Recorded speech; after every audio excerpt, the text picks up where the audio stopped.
mga lalaking ito dahil sa malaking balita na gumapang kamakailan sa Burias Island sa Masbate na naghasik ng pangamba sa isla.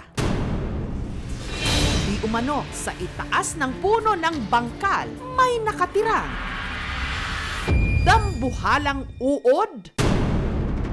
Grabe, ang haba. Mga hindi pa mahigit yung haba niya. Napakalaki pala talaga ng uod dito. Kaya dinadayon. Grabe, ang laki. Ang video, kuha ng mangingisdang si Crispin. Pupuntahan namin yung napapabalita na higanting uod. Nandito yung mga testigo na meron talagang higanting uod. Sakay ng motor, agad nilang pinuntahan ang talk of the town. So, nandito na tayo mga kagala, no? So, traffic na.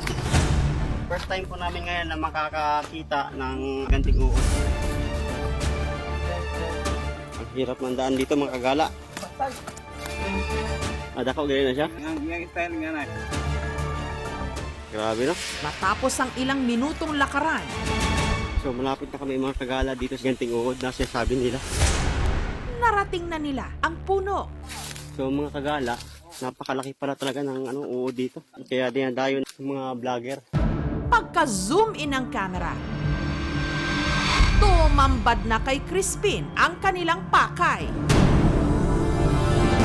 Grabe, ang haba. Mga hindi pa yung haba niya. Grabe, ang laki. Nagulat po talaga ako. Sa nakita ko po na naghugis uod siya, mabalahibo siya, meron siyang parang bunganga, para po siyang linta talaga na napakalaki. Pagkalipat nila ng pwesto, Dito tayo banda. dito na mas nakuhanan ang kinatatakutan daw ngayon sa kanilang bayan. Dito sobrang kitang-kita dito yung ano. Ulo yun, oh. Tapos yung buntot niya nandun. Oh, walang kaparehas. Dati daw, nandito daw yan dati sa may baba. Nung nabulabog na ng tao, nandahan na siyang umakyat doon sa may taas. Mga ilang araw na yun dyan, kuya. Sabi ko, mga yabang-yabang lang ng ibang tao. So, nung napuntahan namin ngayon, napatunayan ko talaga na isa talagang napakalaking uod. Kapag sinabi nating uod, ito ay mga larva ng mga insekto. Iba yung uod sa bulate. Yung bulate, wala silang paa. Ang uod, merong paa yan. Ang giant na earthworm is nasa Victoria sa Australia. Samantala, hindi lang si Crispin ang nakakita at nakapag-video ng pinag-uusapang nilalang sa Burias Island. Ayan na po yung napabalitang malaking uod na mala katawan po ng tao. Sabi nga nila, hindi ganyan talaga yan kalaki dati. Maliit pa yan. So ngayon, malaki na siya. May nag-chat po sa akin, may uod daw po na malatao yung laki. Sabi ko, i-verify kung gaano katotoo. Nung nakita ko siya, napakalaki talaga nito. Na-videohan ko naman talaga siya. Ang kaso lang po ay hindi po talagang ma-sure. Napakataas po kasi nung uno. Noong natin, nakita nyo talaga, nag-iiba siya ng kulay. Ano, ang kulay talaga niya ng brown. Parang tao yung laki ng katawan. Nagulat nga ako nang makita ko ulit na ganyan na siya kalaki. Yan, telescope para makita talaga natin kung totoo ba talaga o hindi. Malaki siya at parang ang kulay niya parang brown. Susunod, Sino ang haba pa? higanting uod di mano na mataan sa isang puno sa isla ng Burias sa Masbate. Napakalaki pala talaga ng uod dito. Para makumpirma ang balita, ang isa sa kasamahan ni Kenneth nangahas na akyatin ang puno. So, i-verify natin kung uod nga ba siya talaga or anong klase siyang hayop. Ang aming team nagpalipad din ng drone camera. Ano nga ba ang matutuklasan? Meron nga bang higanting uod na naninirahan sa kanilang isla? Pumunta ka doon talaga sa taas o anong masasabi mo? Susunod na. Napakahaba niya talaga. Mabilis na gumapang ang balibalita na sa isang barangay sa Burias Island sa Masbate, meron daw giant uod. Grabe, ang haba. Mga hindi pa yung haba niya. Napakalaki pala talaga ng uod dito.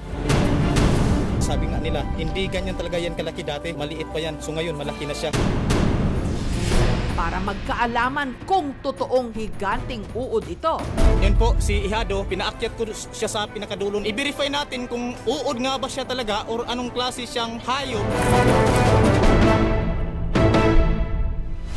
At ito ang kanilang nakita.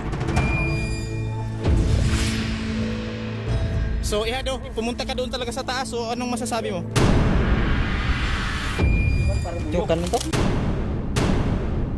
Pagtsukan? Paano mo nasabi na hindi siya uod? Nagilid lang siya tapos may mga bahayan ng pukyutan. Tapos may something na parang may lumilipad? Mayroon sila. Ibig sabihin, dyan kinukuha yung mga honey. Ang Municipal Environment and Natural Resources Office o MENRO ng Burias Island nagsiyasat sa lugar. Ay, ayan pala oh.